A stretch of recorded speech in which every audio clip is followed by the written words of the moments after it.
I'm very pleased to introduce tonight's speakers. The Walkers' relationship to Blu Dot goes back several years when they were asked to design the interior space and site-specific furniture for Anderson Window Gallery and later for an installation of the On Private House exhibition. During this process, we discovered what many of you have also come to know, that these three gentlemen are literally our neighbors and possess a rare mix of talents and can be counted on not only for their design acumen, but also for their good humor and self-deprecating demeanor. You might have gotten a taste of that this week when they were profiled in Newsweek in what I believe was the magazine's big design issue with, oddly, George Washington on the front cover. Cynics would say that this was just a patriotic deflection from Newsweek's current journalistic crisis. Be that as it may, under the headline Keeping It Real and Real Small, we discover their desire for a slow growth approach to business expansion, which was only contradicted in last week's New York Times, which proclaimed Blu Dot, quote, the General Motors of accessible design, unquote. Contradictory perhaps, but maybe small is the new big. Seriously, though, it would be difficult to think about design in Minneapolis, the second phase that I think of that started in the mid-1990s, without the presence of Blu Dot. Their furniture designs resounded with a resurgence of modern design felt in all quarters, whether in architecture, interiors, furniture, or graphic design. The same optimistic modernism that propelled magazines such as Dwell into the limelight, and who could forget their declaration, "We're the good modernists," could be felt in Blu Dot's own philosophy, which replaced the cool, dispassionate austerity of modernism with a warmer, brighter personality, someone witty, charming, playful, and earnest. Although these qualities can easily be found in their furniture designs, they work so well, I believe, for Blu Dot because its three co-founders, John Christakos, Maurice Blanks, and Charlie Lazor, embody the same qualities. While it's easy to say that Blu Dot has cultivated a great brand image, and in fact they have, it's better to say that it actually reflects the spirit and personality of the people who work there. Would you please help me welcome John Christakos and Maurice Blanks from Blu Dot. Andrew.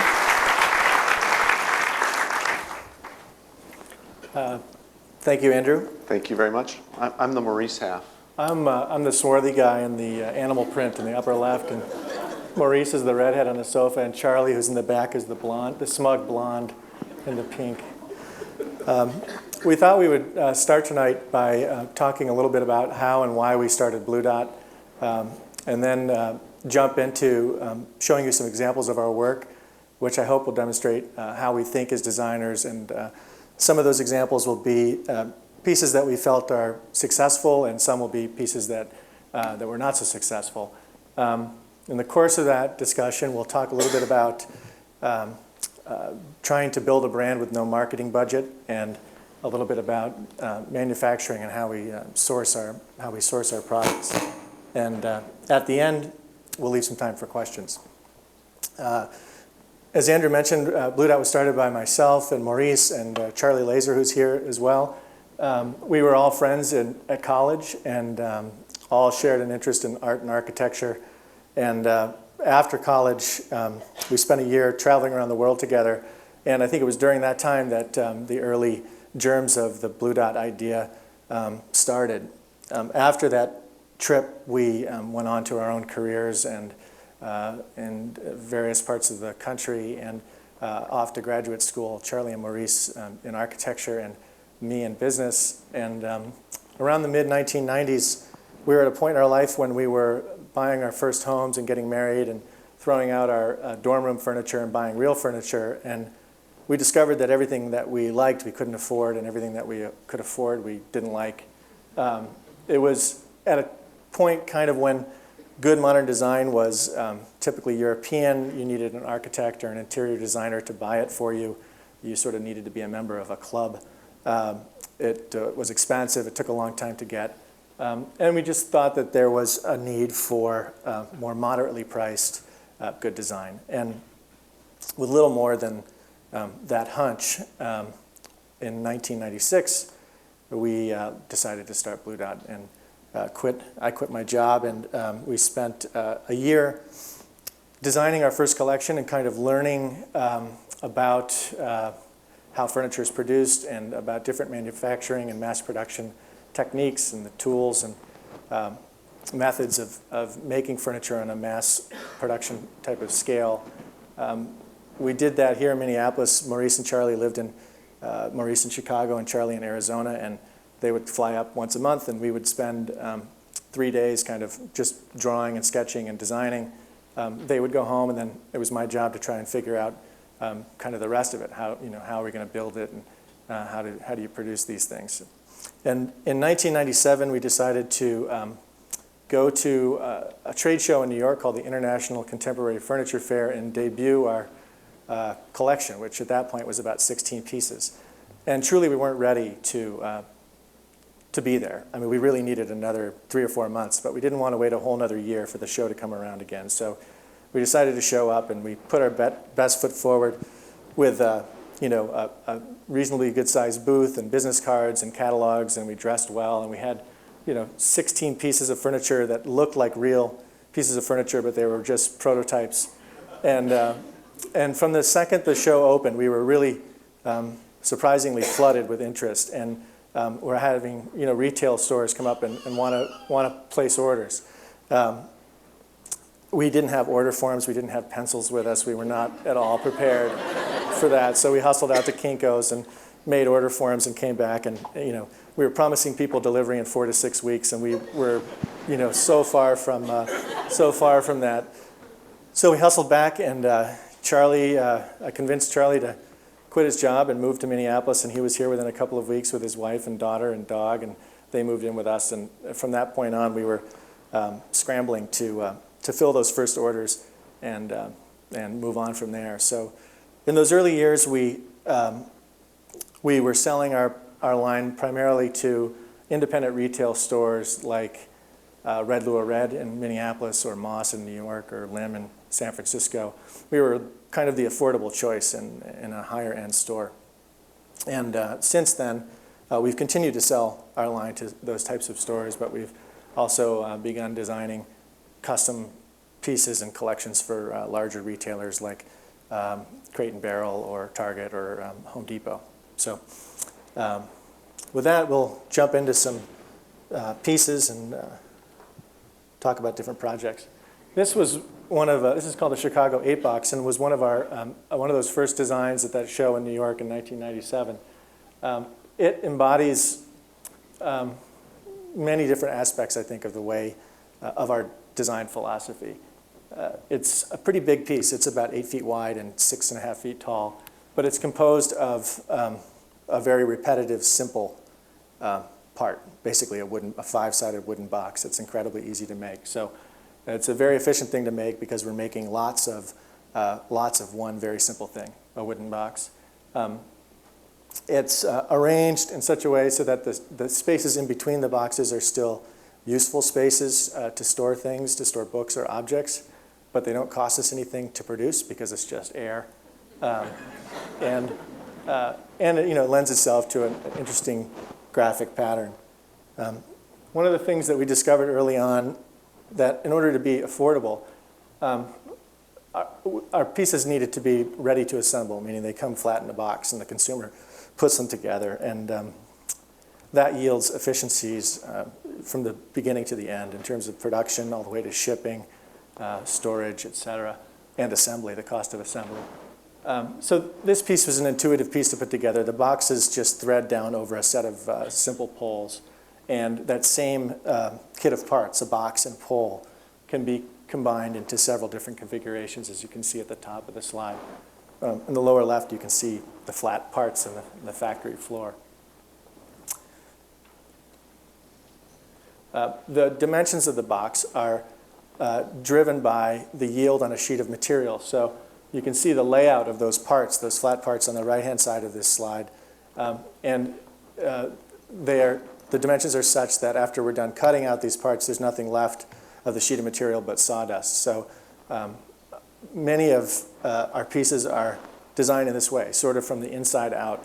And the ultimate form that you see at the end is really the residue of that process. It's kind of like what's left over, as opposed to the other way around. So I'll jump in here to talk about the Flip Me table. The first example, the 8-box that John was talking about, is a good example, as he said, of some of the ideas about efficiency in terms of manufacturing and designing a piece. And this piece we wanted to show because it represents our thinking about function, that function's an important consideration in a lot of the pieces that we design, and coming at function pretty seriously. So in this case, the brief was to design a dining table. And so a dining table can be pretty simple functionally, but we thought there must be a way to approach function and really dig some kind of extra design juice out of this program. So we started thinking about how do people use tables. A lot of people only have one table in their apartment or their house because they just don't have room for a breakfast table or a more casual table. So they use that one table for both a formal dining table, when friends or your boss comes over on the weekend, and then during the day it's a place where kids may work with crayons, or you're doing projects or things that are a little more that aren't good for a nice oak veneer top. So the idea behind this was to do one table that could do both those functions. So on the one side, up on the upper left, you've got an oak top, and then the whole thing spins around, kind of like in the bottom, in the middle there, you can see it spins around kind of like a letter on Wheel of Fortune. And the other side is a white laminate top. So that's the durable top for Sunday mornings, and then you have the nice oak top for Saturday nights. So it was a way to kind of bring something else to a dining room table as opposed to four legs and a simple top. So there you can see the top pivoting, and then there's a tube that goes through it and skewers it to hold it in place. So it's really the frame and the legs, the top, two pins, and then this tube that slides through there. Another idea that we start with, or in a lot of cases we start a design with starting with a basic paradigm that already exists. So in this case, it's the sort of ubiquitous concrete block and plank shelving system that you probably configured at some point in your life. And looking at that and saying, this isn't really a bad idea. It just doesn't look good. It's got all the components of shelving. It's stable. It's got a horizontal surface. You can stack it vertically. So how can you take that existing paradigm and then turn it into something a little more enlightened? In this case, we didn't do that. This is an example.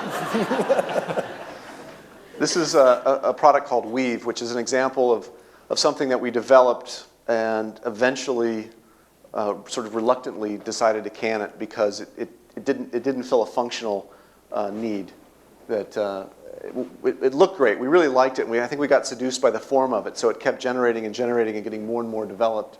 And then at some point, we looked at it, and we thought, well, what do you really do with this thing? How do you work? I mean, what do you put in here? And the interesting thing is this started as a media storage shelving solution. So something that you could put components in and maybe put a television on. It was too shallow to put a TV on. It was awkward to try to figure out where you'd put your components.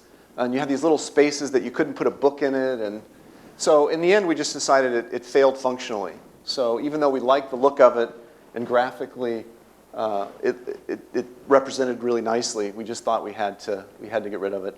There was also a manufacturing issue with it, with these bent ply shells that when they came out of the mold, there's a little bit of play that the shells will either close in a little bit or open up a little bit. So it was hard to get the shells to line up exactly. So there was also a production issue that convinced us that it had to go. So that's an example of something that never makes it off the drawing room floor. This is another piece that was based on the concrete block and plank paradigm, a piece called Free Play, which was actually in an exhibit here at the Walker not long ago. And it's a similar idea. In this case, the concrete blocks are miter-cut polypropylene planks. So you see those, they're cut so there's just a tiny bit of material left, so it's actually a living hinge. So those pieces can be bent. And then on the top, embedded in the bottom of that piece, there are magnets. And the shelves are actually steel. So you can just sort of free play out this white polypropylene system and then just continue to stack up the metal shelves. And obviously the magnets on the top and the bottom of the polypropylene pieces stick to the shelves and keep the whole thing stable. The Eastern European engineer in the photos is Charlie Lazor.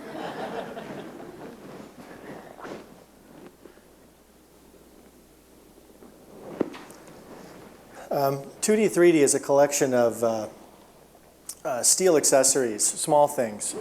We were trying to design a collection of accessories like CD racks and magazine racks and letter holders and things like this.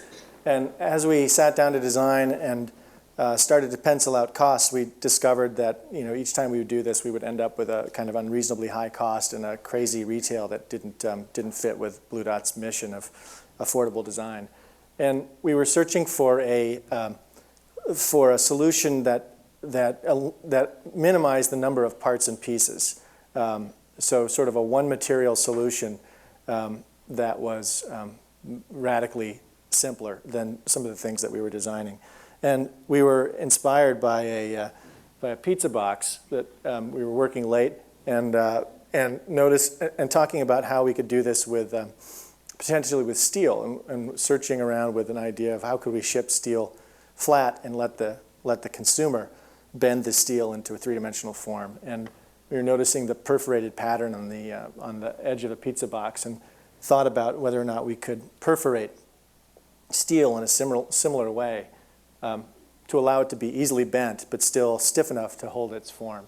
So here you see a little desktop CD holder. In the green, it's completely flat. This is the way you would receive it, and then in various stages of it being folded up. This is another more complicated CD rack in the orange. It's flat, and in the green, it's what it looks like folded. So a little bit more of a puzzle.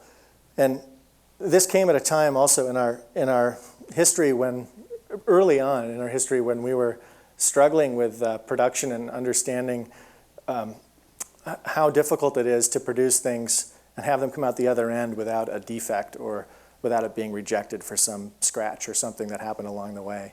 And we had kind of high reject rates, and we were just battling this constantly. So this was one of the first times where we hit upon something that was incredibly simple to make and had virtually no rejects because it was kind of a two-step process. The steel is punched and then it's painted. It's also the sort of ultimate in flat pack. I mean, it's incredibly efficient to ship, as you can imagine. From the beginning, our goal has been to build a strong consumer brand. The furniture business is not one characterized by strong brands. You can think of other categories like sneakers or soft drinks and many other categories where brands are really important. And in the furniture business, for some reason, there just hasn't been many really great brands. And we're just sort of intrinsically interested in this anyways, but our goal was to try and build a recognizable brand that stood for something. So, but we had no resources and no advertising budget, so our methods were much more low budget, sort of, as we say, kind of with masking tape and glue. This is an example of the packaging that was designed for 2D, 3D.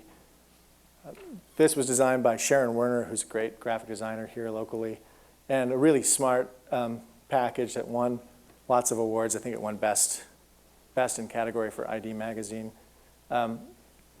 There's some solutions here that were the result of just silly practical problems. Like we were having difficulty making sure that we put the instructions in every box.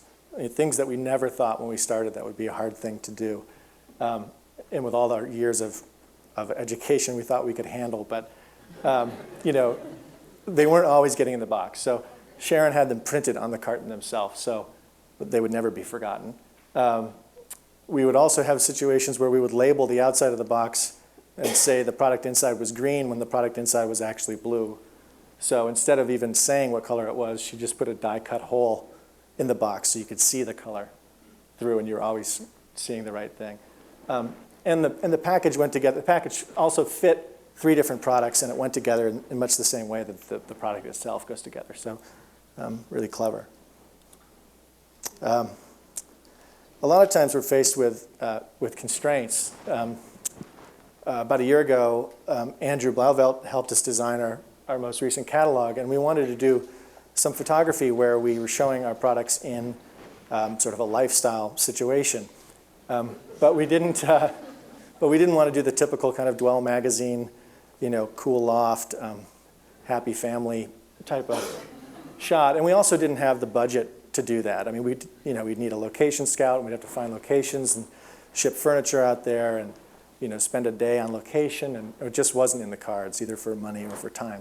So Andrew and Chad actually had a great idea, which was to buy stock photos and Photoshop in our pieces. So they somehow found this fantastic photo. We tell people that we shot this down in Boca, but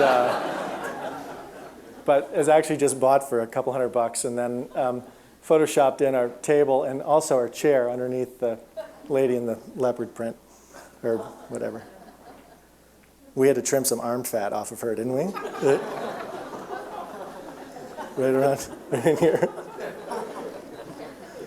This is another image from that series.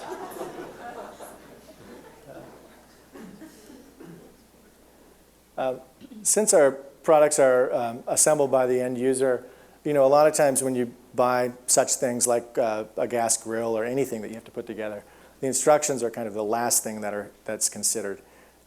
They're typically not very well designed, poorly written, and have been translated from one language to another a couple of times, and Xerox several times. So we pay a little bit more attention to that, and again, this is an inexpensive way for us to put across our sort of brand personality, and a lot of times humor is involved in the copy, buried deep in the copy of the instructions. So the names of our products are, we don't really have a system. I mean, I think we just kind of wing it a lot of times. This, and some of them have sexual innuendos, and this is one of them. This is called the felt up chair. And that came about because we sent these chairs to New York to a friend of ours to do the photo shoot, and he did like 2 days of photo shoots, and they came back, but the slings on the chair were on upside down. They were on with the colored side facing up instead of the felt side facing up, which is where felt up came from.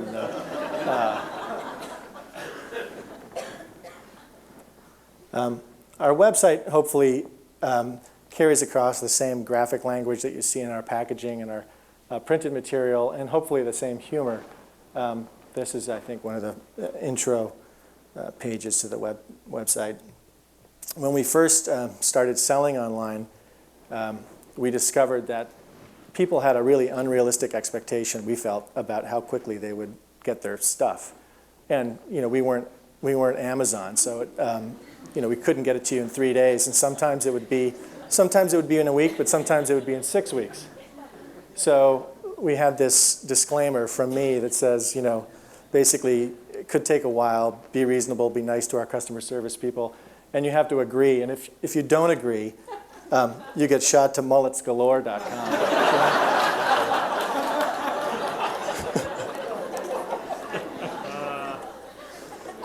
And we had, I had this great email from a woman who was just incredibly frustrated with our site. She was, I think, having trouble with her own computer, but she was like, I tried this, and I tried that, and I tried this. And then finally I decided, well, I'm not going to agree. Maybe that's what I need to do. And I got shot to Mullets Galore. There's some website about mullets, and she was completely confused.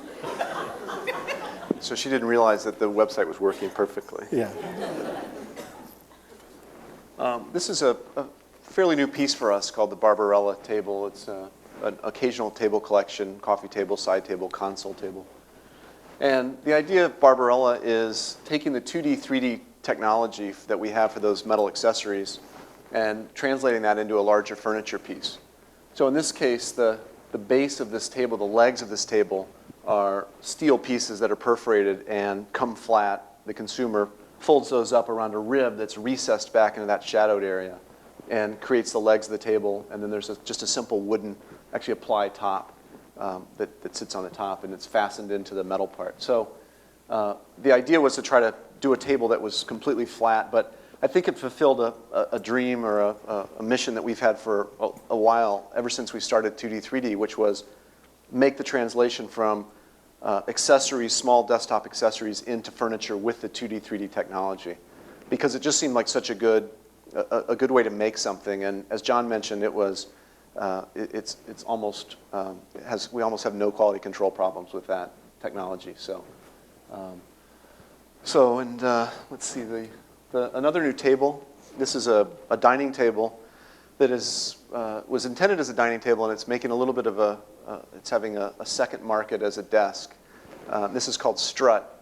And Strut is a powder-coated steel base with a lacquer painted MDF top.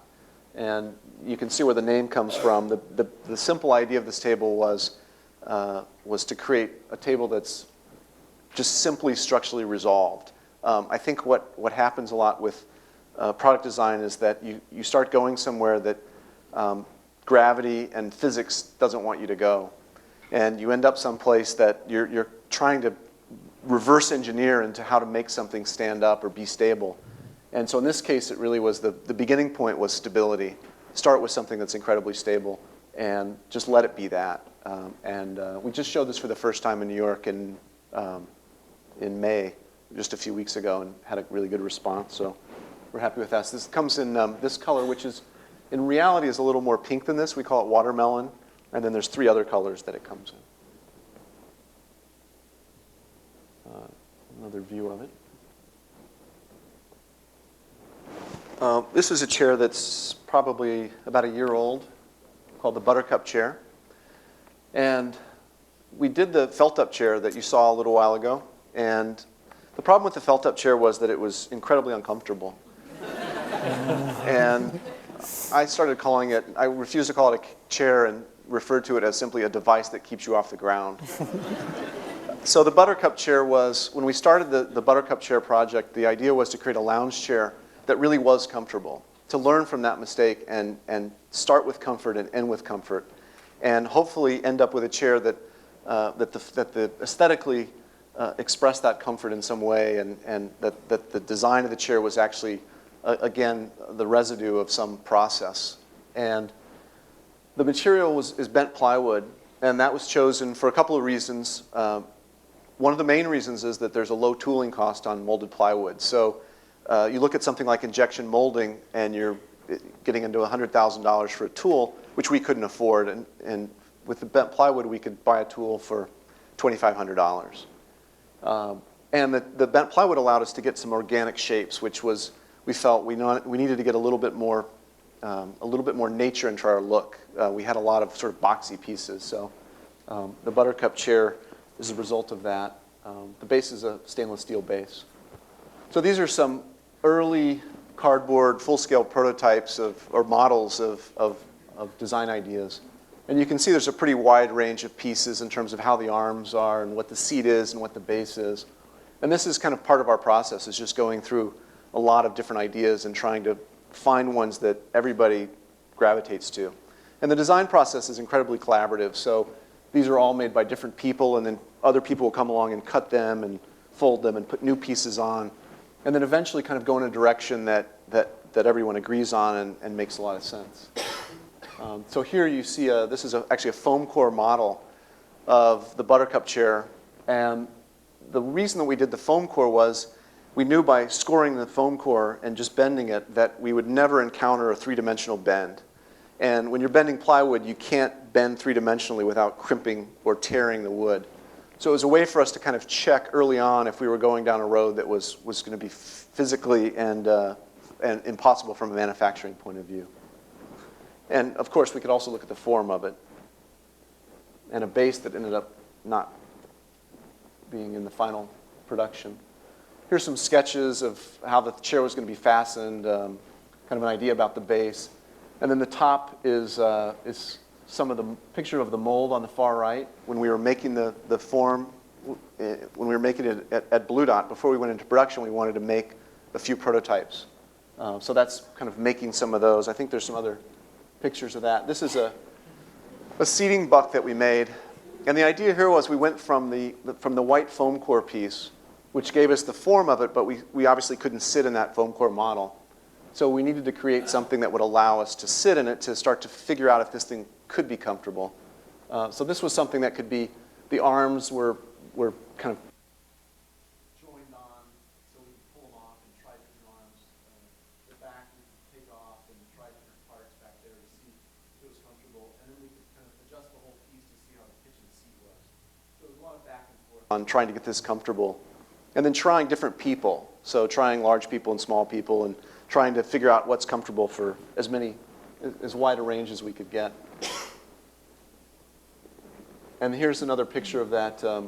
This is basically a pink foam mold that we got the pink foam at Home Depot and then cut it down and sanded it into a nice smooth form and then just drew the plywood with glue over it in a vacuum bag.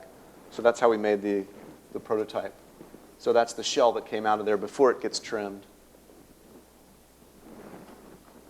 That's just the seat, obviously. There's a back piece that's not shown there. And so from there, once we determined the final form, got the drawings together, conveyed the information to the factory that was going to make this. In this case, this is a factory in Poland. It's a bent plywood factory. That's all they do. And there's some pictures here of one of the first pieces. John and I were over there to see one of the first pieces come off of the mold. So here's I think at this point they're just gluing. There's a roller there that has glue on it. They're feeding the pieces through. They're getting glue on them. Then they're stacking them pretty loosely. Then they get all the pieces together. This is the tool. So it's a high-frequency mold. So the metal pieces transmit vibration, which essentially cooks the glue inside like a microwave oven. So then they start putting the piece in there without getting their hands caught in there, which is a little bit, there's a few times where I think both of us were kind of turning away and just hoping there wouldn't be a splatter of blood. And then the mold goes all the way down and cooks for about 6 minutes, and then they have the final part. So that was a fun process for us because, for me at least, it was the first time I'd ever seen a bent plywood piece in production in an actual facility like this. Then there's the final chair again. When we first started Blu Dot, we were sourcing everything pretty much in Minneapolis or the Twin Cities area. And from the beginning, we decided that we didn't want to do any production in-house. We didn't want to buy any machines. And first of all, we didn't have any money to spend on a CNC router or some expensive piece of equipment. So we decided from the very beginning that we would outsource everything, basically general contract the furniture. So we would buy plywood from a plywood supply house. We would send it over to somebody that would work the wood on a CNC router. Then it would be sent over to the finisher who would finish it, and then it would be sent to Blu Dot to be consolidated with other parts into the package in the instructions, and then the product would be ready to go. So we thought that if we bought a tool, if we bought some sort of expensive equipment, that we'd be tied to that piece of equipment, and we'd be committed to always making whatever that machine could make, because we would have so much money invested in it. And we also would be tied to it aesthetically, so we couldn't move around a lot and try different things. So the way we work it, the way we have it set up now is if we want to try plastic, we can try plastic. If we want to do some different kind of metal work, we can do that. So it's liberated us, I think, from a design point of view, not to have our own equipment. These are pictures from just some of the facilities that we've either toured or doing some production in around the world. This is a factory in Italy that does bent plywood as well. In this case, what they do is they have, I think there's 6 or 8 different molds, and there's a robot that puts the pieces into the molds and then takes the pieces out. So this robot arm just spins around and grabs the pieces and moves them around. This is a little more of a sort of Frankensteinian factory in the Czech Republic. It's a steam bending solid wood factory. So after we'd been in business for a few years, we started considering the possibility of doing production abroad. At that point, most of our production was either, as I said, in the Twin Cities or certainly in the US. And we started looking at where we could do production that would be affordable and factories that could keep the quality that we were requiring. So we started looking in Eastern Europe. It's a little reminder. Oops. So we started doing some production in Europe, and it was a little bit of a challenge because of the geography and the time zones, and since then we've gotten into foreign currency hedging and things that you never think about when you're starting a little furniture company, and the next thing you know, you're buying forward contracts on euros, and every day watching to find out what's going to happen to different currencies, and your screensaver is the euro-dollar exchange rate. So now we produce in probably a dozen countries around the world, in Asia and Europe, and probably moving into South America at some point. So it's been a growth process and a challenge to try to manage all these different factories all over the world. And in some cases, we have products that are coming from two different places. The Buttercup chair, for example, the shell's made in Poland and the base is made in Taiwan. And then they're brought to Minneapolis where they're packaged together and shipped out. Some bent ply samples. And one of the things that I try to tell the factory people is that they need to talk to a native speaker in the countries that they're doing business in before they name their factory bitch.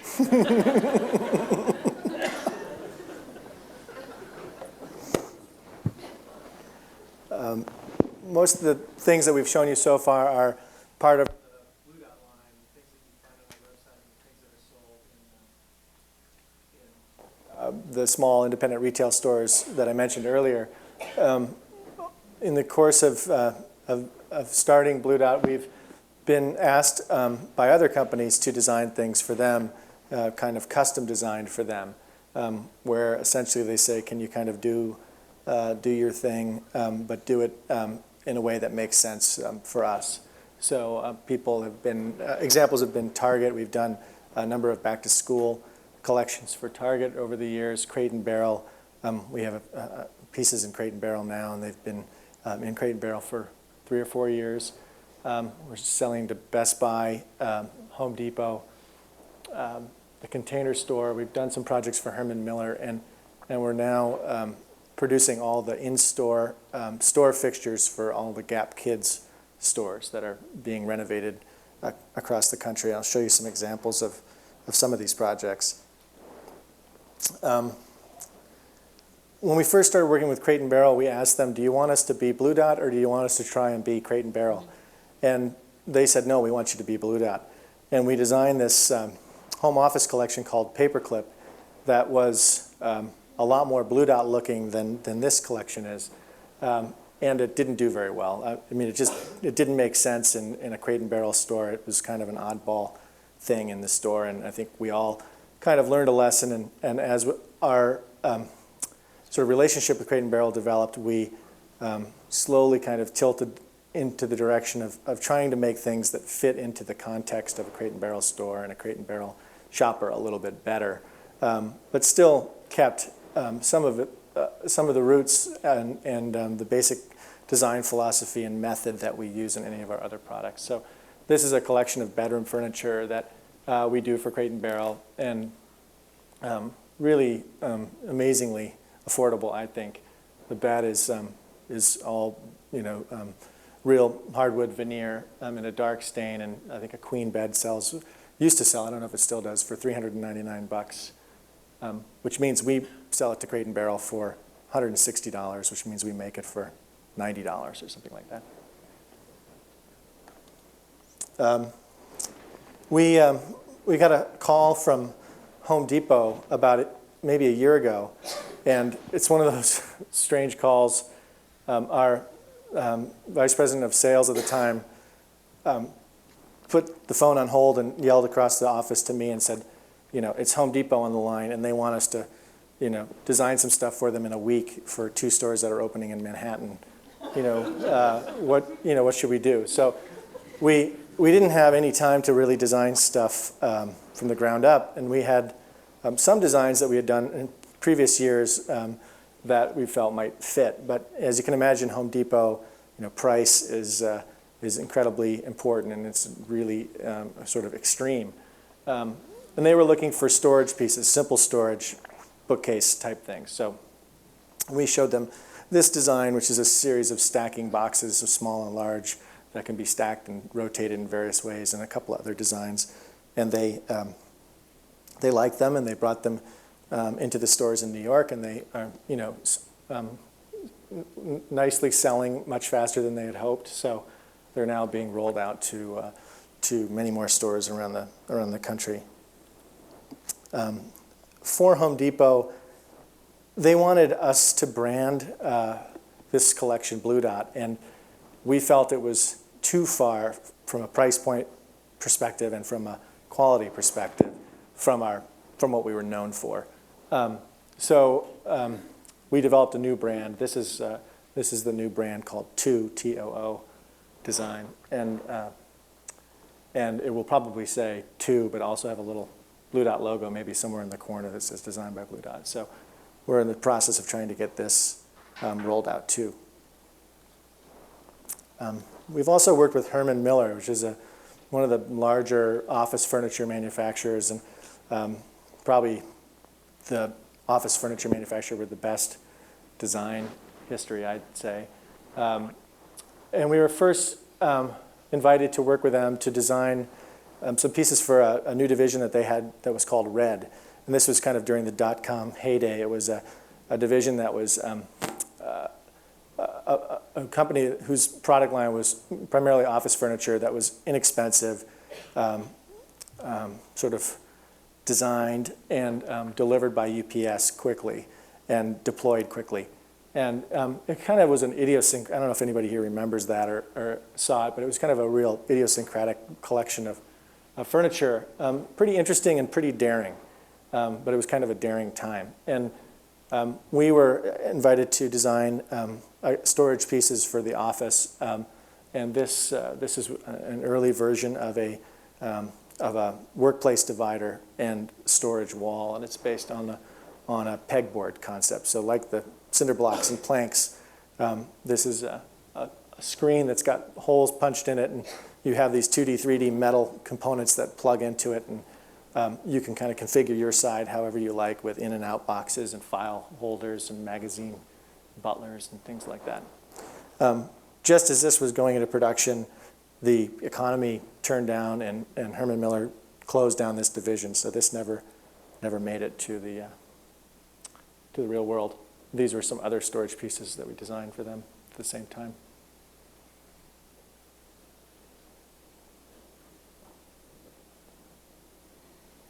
An architect named Steven Holl was designing a dormitory at MIT.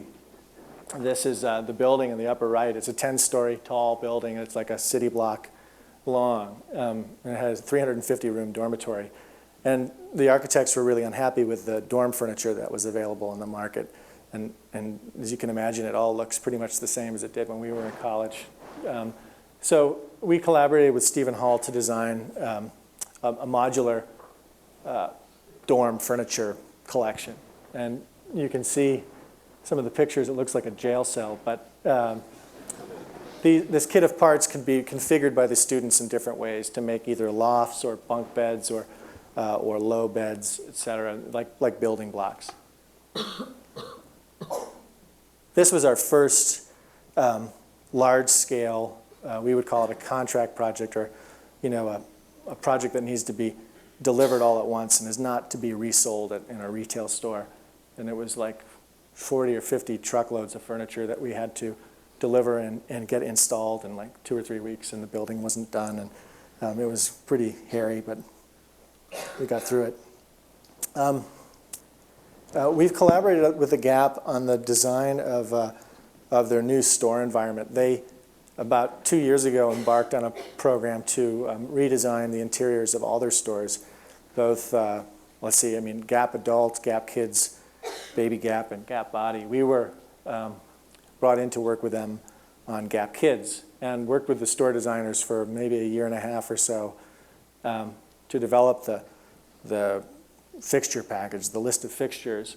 And then they put it out for a competitive bid, and we were the lucky winners to be the guys who supply the Gap with all the store fixtures. So this is a shot of one of the new interiors of a Gap Kids store with some of the fixtures that we've designed and built. There's another image.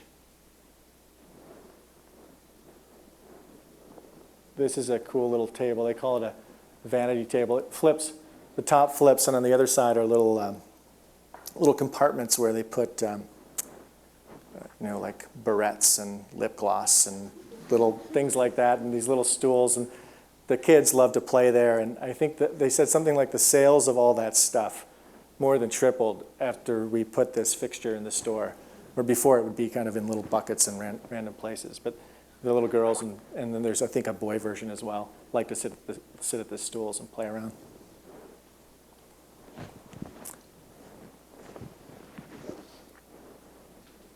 We thought we would end tonight with showing you a short film.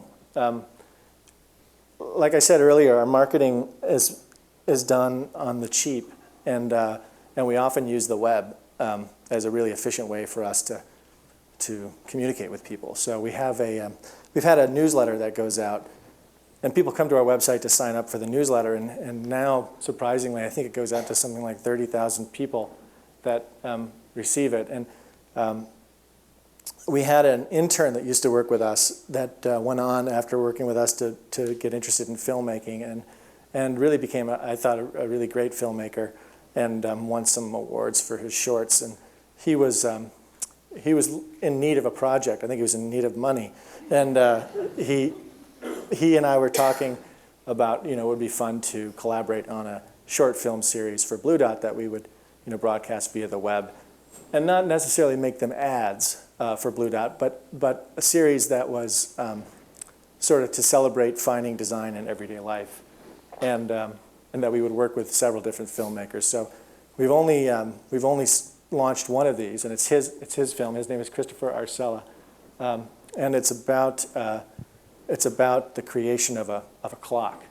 And if you want to roll tape. That.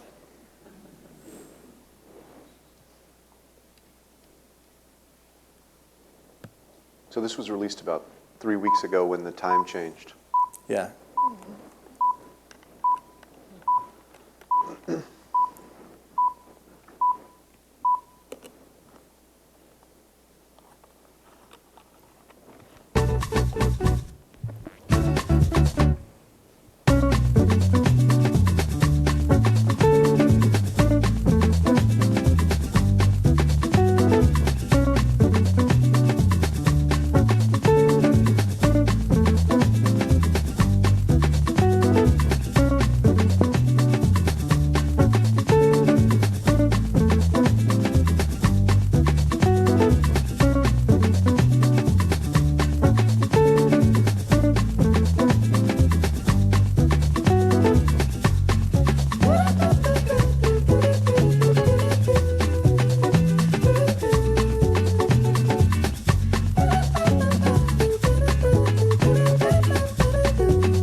So I think we're in the question and answer phase.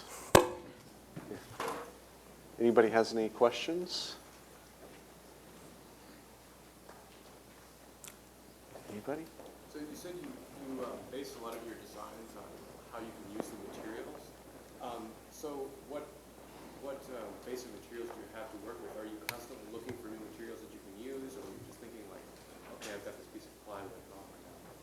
I mean, like, basically, what do you have to work with, and are you looking for new stuff? Yeah, I think we are always looking for new stuff. I mean, early on, because we had not much money, a lot of materials and processes were kind of not feasible. A molded plastic chair like Maurice talked about. Even at that time, a bent plywood chair, we wouldn't have wanted to spend $3,000 on a mold for that. So we were using off-the-shelf, readily available materials, flat sheet goods of wood, straight sections of tube, etc. As we've grown, we've had a little bit more flexibility in experimenting with some of those things. So we actually have done some injection molded things, but they're typically small parts that don't cost very much, and now molded plywood and we have a pretty extensive material library at Blu Dot, and one of the challenges is often when we find really exciting new materials is that they're too costly to do anything with. So yeah, we are on the hunt to kind of expand the mix a little bit. Well, I think we also find that you have a really great material, and it may be expensive, it usually is, even if it's not, machining it is expensive, or working with it with some sort of tool is expensive. So finding the combination between something that is an affordable raw material that can be machined, produced easily, it's kind of a hard fit. I think early on, we were working with things that we knew. We were working with things that we could make. And we're sort of slowly, I think, increasing our palette. But I think it's something that we do carefully because we don't want to sort of get into something we don't know anything about. But it's always an ongoing challenge to find these materials as well.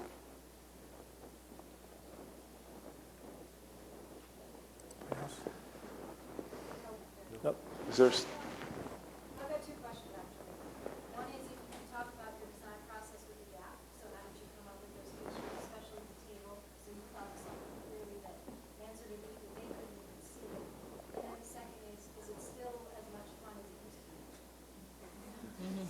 Next question. We'll take the first part first. Sure. The first part, the process with the gap was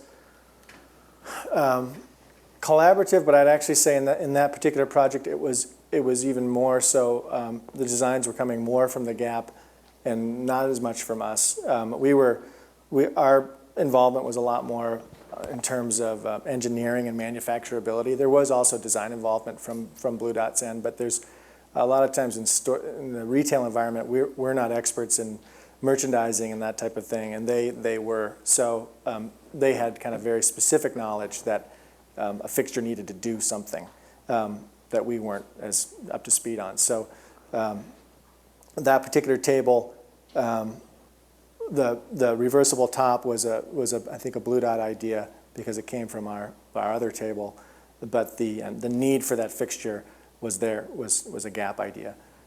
Is it still fun? You've only been here for a few years, so it's still going to be fun for. I think the design part's always fun. It's just the time that we can allot to design is the piece that is it's sort of the jaws clamping down on us. All this other doing catalogs and sourcing production and managing 6 huge accounts for big national chains and keeping all the balls in the air and trying to also find time for design. But it's definitely still fun. Yeah, it's definitely more fun than the other alternative, which would be not to work for ourselves and not doing design every day. I mean, I think sometimes we can find ourselves kind of complaining, and then, a friend will say, "Oh, give me a break. You get to do what you love to do every day," and that's the whole reason we started Blu Dot, and we still get to do that. So it's still a lot of fun. Up there?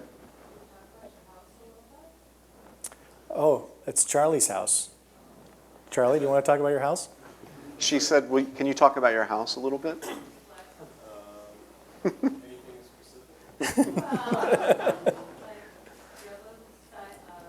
Waiting list for them, how is it going in production, the step from furniture into the housing, all of it, there's lots of you guys know about. Yeah, it is going into production. I'm working with a essentially fulfillment partner that handles everything from sales, working on marketing together, and then making the components, and then making sure they get to site, and our certified builder is properly trained to put it together. I'm sorry, question number 2? In terms of how it blends or how it's overlapping with, your relationship. Sure, sure. Yeah, no, I mean, I think that, I think it's essentially the same set of ideas at a different scale. A lot of people hear the word prefab and they wince. Probably not many people in this room, but I think what's different about flat pack from a lot of other prefab design ideas that are out there starting to show up in the marketplace is that it was conceptualized as component-based from the beginning, so that, as Maurice talked about, not being tied to a machine, not being tied to a material or a certain output. So you have freedom to roam, which is really, I think, what the designer wants, to have the flexibility to design to solve a problem and do it, as we always try to do it in an optimal way. And so, people say, where is it made? And I say, well, it's made in a lot of places. It's a little bit just like Blu Dot, or as other people might understand how a car is made today. Car components are made all over the world and are shipped to maybe a second site where they're starting to kind of group together, and then finally, perhaps Dearborn, Michigan, where it's all bolted together and then on the car. So it's sort of conceived on that way, but in terms of issues that John and Maurice talked about, flexibility, the opportunity for the user, or in this case the house owner, to have a role in what it looks like and how it's configured. It's a consistent set of ideas.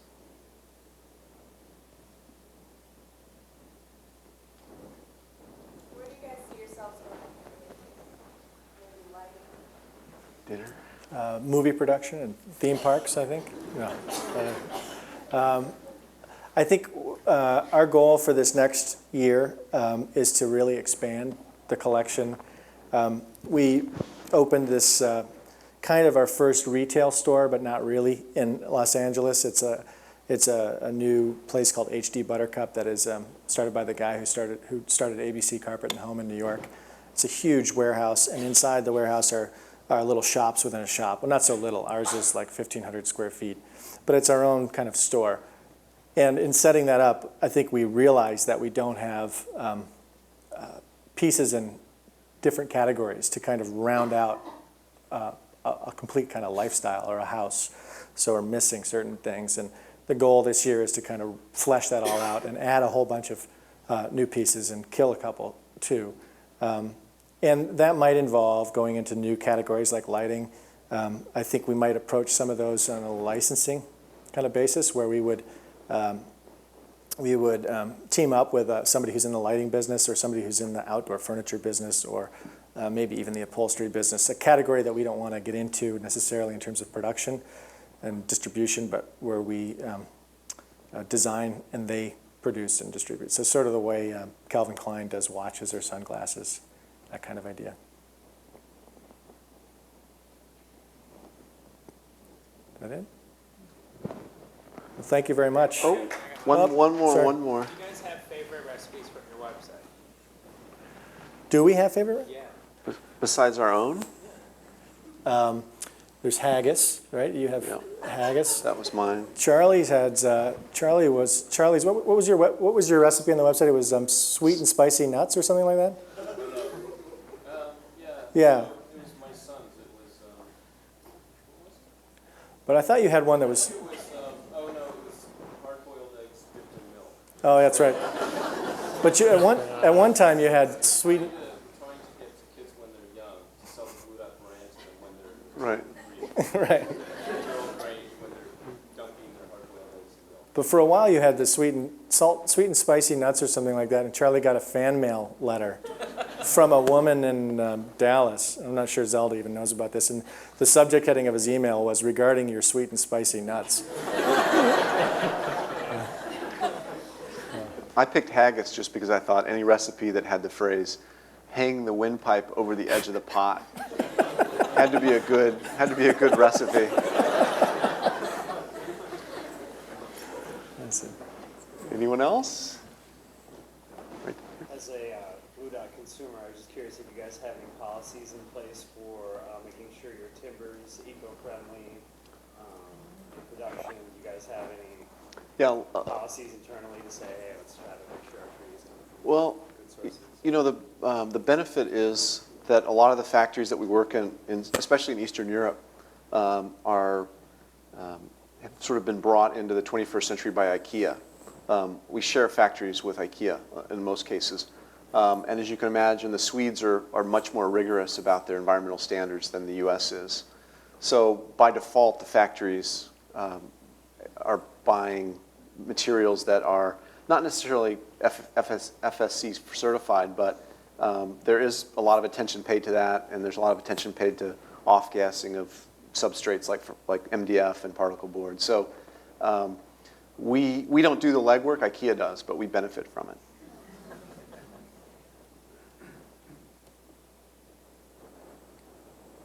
Anybody else? Thank you.